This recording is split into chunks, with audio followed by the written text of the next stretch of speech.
Olá pessoal, tudo bem com vocês? Estamos aqui para mais um vídeo do nosso canal Resenha Teológica e hoje tendo o prazer de ter Thiago Rossi aqui com a gente. Thiago, muito obrigado. Opa, alegria. Thiago é professor aqui no Seminário Martim Busser, é pastor, Contagem, né? Pastor em Contagem, região metropolitana de Belo Horizonte. Muito bem, muito bom.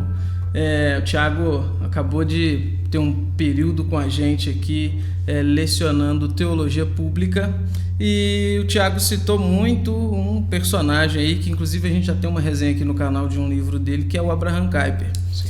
O Thiago é hoje aqui no Brasil um grande expoente aí do pensamento do Abraham Kuyper. É bondade sua. Agora, Thiago, para quem não está familiarizado com o pensamento de Kuyper, que imagino eu que grande parte do evangelicalismo brasileiro não esteja, né? Quem foi Kuyper? Quem foi Abraham Kuyper? Qual que é a relevância dele aí para esse cenário cristão protestante no mundo? Sim. Bom, em primeiro lugar, é um prazer estar aqui, Rubem. Tudo meu. Fico... Demorou, né? Mas sim, a gente demoramos conseguiu. um bocado, mas conseguimos a agenda. E fico satisfeito de poder auxiliar você nesse trabalho que tem sido muito importante, né, a meu ver, de popularização e divulgação de uma boa teologia, uma boa literatura e bons debates. Mas, a responder essa pergunta sua, eu acho que levaria ou demandaria, assim, uma reflexão mais abrangente, mas de maneira sintética a gente pode pensar que Kuyper foi muitas coisas. Né? Nós temos aí muitos Kuypers, podemos pensar dessa forma. Mas, de maneira mais sintética, a gente pode pensar no Kuyper como sendo aí um teólogo público, talvez seria a melhor definição que teríamos para apresentar, e que conseguiu trafegar dentro das expressões, na sua própria teologia pública, desde as expressões pastorais iniciais, no seu desenvolvimento com a Igreja da Holanda, posteriormente passou pela sua vida pública, política e social, foi um acadêmico, fundador de partidos na Holanda, foi primeiro-ministro holandês, né, no início ali do século XX, e talvez a sua maior expressividade, não somente como teólogo, mas principalmente como um teólogo público, foi responsável aí por aquilo que nós poderíamos chamar de a elevação do calvinismo num contexto holandês e posteriormente europeu e mundial, e uma influência posterior a ponto de ele basicamente inaugurar novas abordagens associadas àquilo que chamaríamos hoje de neocalvinismo holandês, ou de uma tradição que, juntamente com o Groep van Prinsterer, Kuyper e até mesmo o Bavinck, começa esse movimento de tradição tanto teológica quanto filosófica e posteriormente associada às outras áreas dos saberes humanos, vindo aí dessa tradição mais reformada holandesa, né? Então Kuyper foi muitas coisas: cientista político, ensaísta, teólogo, discutindo desde teologia sistemática até mesmo teologia pública, teologia política, teologia dogmática, e com uma larga e extensa influência na construção do pensamento contemporâneo, ou desse calvinismo mais contemporâneo que a gente tem tido acesso, né, nos dias de hoje. Pensando nisso, então, você citou a relevância dele na Europa, foi primeiro-ministro, Sim. atuou, então, vamos dizer assim, na área política. Sim. Né? Qual seria a importância e a relevância do pensamento de Kuyper hoje no Brasil, pensando no nosso contexto brasileiro? Ok, excelente pergunta sua. Eu acho curioso você pensar, por exemplo, um movimento de difusão do pensamento kuyperiano, né? Kuyper faz um movimento curioso, onde a popularização, poderíamos pensar assim, né, do pensamento kuyperiano, sai ali dos arredores europeus, né, começando obviamente na sua construção holandesa. De Holanda ele consegue abranger de uma forma talvez mais extensa seu pensamento ali na Europa, migrando para o sentido inglês, e posteriormente, onde há talvez o grande boom do seu pensamento é quando ele faz aí esse cruzamento transatlântico, cai nos Estados Unidos. Tem até um mapinha, né, Você tem aquele... nós temos um mapa de algumas viagens de Kuyper e dos seus movimentos de relaxamento, descontração. nós já havíamos comentado anteriormente em algumas das nossas postagens por aí. Kuyper, por conta da sua extenso volume de produção literária, ele entrou em estafa 2 a 3 vezes.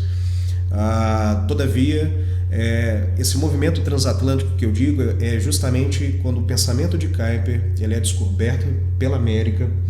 O seminário de Princeton aí é muito importante, o B.B. Warfield, sim, muito importante para trazer o pensamento kuyperiano para ser difundido e divulgado na América. Ele já era conhecido, mas ele foi popularizado, e com as suas palestras Stone, principalmente, que dá origem naquela Stone Lectures, né, que são as palestras Stones, que levam o nome de calvinismo depois, é onde Kuyper ele vai fazer a apresentação sintética do seu pensamento, o calvinismo enquanto uma cosmovisão, uma visão de mundo, e que inclusive o vai, por meio de Princeton, conferir a ele um doutorado por conta dessas palestras que ele entrega. Dali, Kuyper ele começa já nesse movimento para a América ganhar uma abrangência muito maior, né? Sendo descoberto pelos norte-americanos, estadunidenses, ele vai ganhando essa abrangência. E pensando na sua pergunta, é um movimento mais recente, né? A gente pensar aqui no caipirianismo e do papel de Kuyper no Brasil. Eu pensaria que nesses últimos 10 anos que nós temos aí, Kuyper tem sido apresentado para a teologia brasileira, ele tem sido apresentado de maneira mais massiva. Nós, nesse ano de 2020, nós comemoramos os 100 anos da morte de Kuyper, e nós já temos alguma literatura sendo produzida aqui dentro. As editoras têm tentado traduzir os textos de Kuyper, mas talvez a obra mais expressiva que nós temos dele aqui é justamente o Calvinismo, junto com o Calvinismo a obra do Espírito Santo. Sim. E outras que têm sido lançadas, mas eu diria que o pensamento de Kuyper ele tem sido mobilizado principalmente para tentar discutir no Brasil questões ligadas ao pensamento e à teoria social, o pensamento e a teoria política.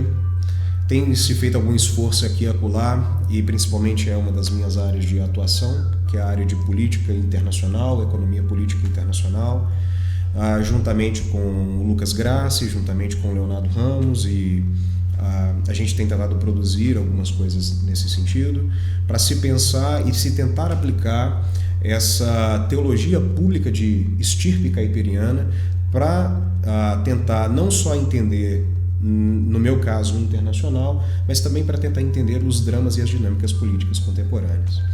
Para além disso, nós temos todo o esforço da Associação Caipiriana de Estudos Transdisciplinares, que tem produzido textos na área da ciência, física, matemática, alguns na área, como eu disse, de sociologia aplicada, e outras áreas específicas do saber, como a filosofia.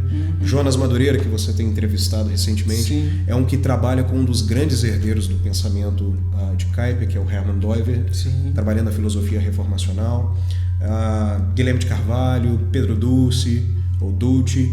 Nós temos outros autores que têm tentado, cada qual na sua área do saber, já que para Kuyper o calvinismo não só é um sistema teológico, mas o calvinismo ele também precisa ser entendido como uma estrutura interpretativa, um sistema interpretativo de toda a vida, e que tem pungência e potência para se pensar as esferas do saber, as esferas da realidade, e que em associação com o Evangelho, com essa capacidade transdisciplinar ou multidisciplinar e pluralista, ele teria a condição de promover ou entregar um pensamento, uma teoria e desenvolver práticas à luz daquilo que Kuyper, outros antes dele e os herdeiros do seu pensamento têm tentado produzir também, né? Mas aqui no Brasil, eles têm, eu posso pensar que tem sido prolífero, frutífero, esse exercício de se tentar associar Kuyper e os herdeiros do seu pensamento a esses dramas. Mas eu acho que o grande foco que tem sido desenvolvido aqui é mais nesse esforço político, social, cultural e filosófico, né? Acho que são as principais áreas onde Kuyper tem sido trabalhado nesses termos. Você trabalhou durante as nossas aulas aqui Sim. um conceito que a gente estava até discutindo em aula, que Kuyper, parece que ele cunha o conceito que é o conceito de graça comum. Sim. Diz pra gente um pouquinho o que significa essa ideia de graça comum em Kuyper. Sim.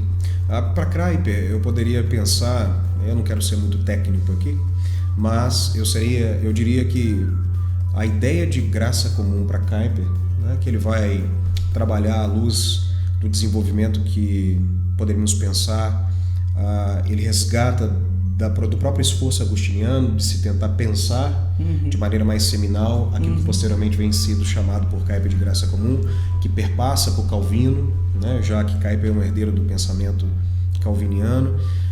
Kuyper tenta expandir e não sem críticas, é importante a gente dizer. Há uma vertente crítica a essa ideia kuyperiana de graça comum, mas Kuyper tenta associar a ideia de graça comum aí em associação, né, e nessa diferenciação que fazemos de graça comum e graça especial, mas Kuyper tenta associar a ideia de graça comum, linkando ele com a ideia de história, porque para Kuyper a graça comum, sustentada pelo Espírito de Deus, que seria esse Deus, né, o Deus Espírito que faz com que a história prossiga no seu desenvolvimento, se vale dessa ideia de graça comum, né, nós podemos pensar isso. Ele seria esse poder, ele traria consigo essa capacidade de, diante do estado de queda, aonde supostamente deveria existir a extinção da vida, o juízo de Deus deveria ser aplicado diante do relato da queda bíblico.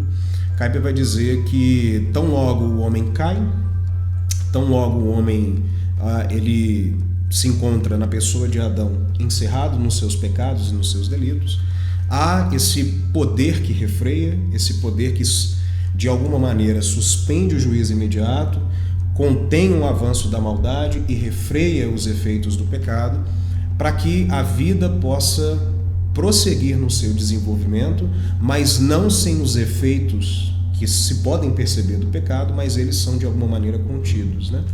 Como a gente tem tentado trabalhar aqui, aquela expressão tão emblemática na figura paulina lá em Tessalonicenses, que é o katechon, o poder que freia. Kuyper, no seu livro, né, na sua trilogia sobre graça comum, no primeiro livro ele vai apresentar a ideia dele é que esse poder que freia seria essa graça comum, né, que, como eu disse, seria um movimento sustentador pelo próprio Espírito de Deus de contenção do avanço dos efeitos totais e nefastos da queda, da maldição, da maldade e do pecado no mundo. Então essa graça seria a viabilizadora da história, na medida que ela refreia, na medida que ela refreia a maldade, segura os efeitos nefastos do pecado, retarda o juízo de Deus, para que o mundo possa seguir em direção ao seu telos, né, ao seu fim. Então, graça comum e história para Kuyper são duas coisas indissociáveis e que são sustentadas pelo Espírito de Deus, que é o Deus Espírito, Criador, Recriador, com todo poder, para conduzir a história ao caminho, ao fim, garantido por Cristo na sua morte e na sua ressurreição. Poderíamos pensar um pouco nesse caminho, né? E a teologia pública para Kuyper não poderia estar desassociada dessa ideia de graça comum. Não há a possibilidade de haver teologia pública é porque há graça comum, né? E eu acho isso curioso na leitura de Kuyper. Para fechar, então, para eu te liberar, que você está quase na hora de ir embora. Beleza. Por que ler Kuyper? Qual o motivo você daria hoje para seminaristas e pessoas que estão aspirando a entrar no seminário, e até mesmo aqueles que têm os seus estudos lá, ainda que não seja nesse contexto mais acadêmico, por que essas pessoas devem ler Kuyper? Eu poderia enumerar alguns, de maneira bem rápida, poderia enumerar algumas razões que me parecem ser, no mínimo, essenciais para a gente poder aqui fazer um referendo acerca daquilo que tem sido produzido que foi produzido por Kuyper, que tem sido produzido a partir de Kuyper. O primeiro deles seria que Kuyper ele é um dos maiores herdeiros do pensamento calviniano. E Kuyper traz consigo essa pungência que é a tradição de pensamento teológica, filosófica, política, social e humana econômica do calvinismo em si. Então, todos aqueles que aspiram a conhecer a tradição reformada de pensamento, inevitavelmente, se quiserem fazer um trabalho bem feito, vão topar naquilo que Kuyper tenta produzir e tenta fazer, né? A partir da sua própria produção intelectual e filosófica. Então, esse seria o primeiro ponto. Segundo ponto, Kuyper, ele é pródigo, né?